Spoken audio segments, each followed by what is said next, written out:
Mes chers amis patriotes du monde entier, d'Europe et d'Amérique, chacun d'entre vous, je le sais, a été profondément ému par l'assassinat de Charlie Kirk, survenu il y a quelques jours dans une université américaine. Il laisse derrière lui une femme et 2 enfants à qui je veux adresser mes pensées les plus émues.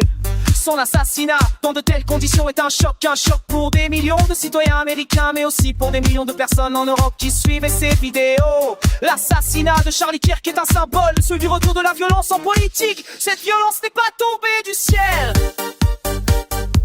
elle est le fait de la gauche radicale.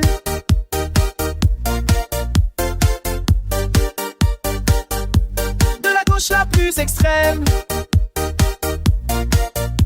Ce nouveau totalitarisme politique légitime la haine contre des millions d'honnêtes gens dont le seul tort est d'aimer leur pays et de vouloir le préserver. Elle légitime la haine contre ses adversaires politiques en les dépeignant en monstre ou en fasciste. Elle déshumanise tous ceux qui ne pensent pas comme elle, et plus elle perd le soutien des peuples, plus elle se radicalise. Il est temps partout dans le monde de nous élever face au danger de la gauche radicale, de mener frontalement et fermement ce combat idéologique. En notant la vie de Charlie Kirk, ils les ont abattus, un homme, et ils n'auront pas détruit pour ceux qui le soutenaient, son héritage et sa mémoire.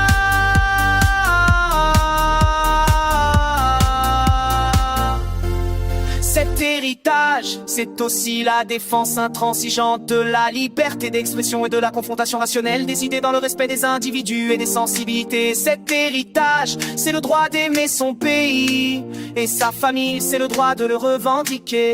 C'est aussi la protection des libertés fondamentales que l'Occident a su développer à leur plus haut degré de par l'histoire. Alors cet héritage vivra tant qu'il y aura dans le monde des patriotes pour le faire.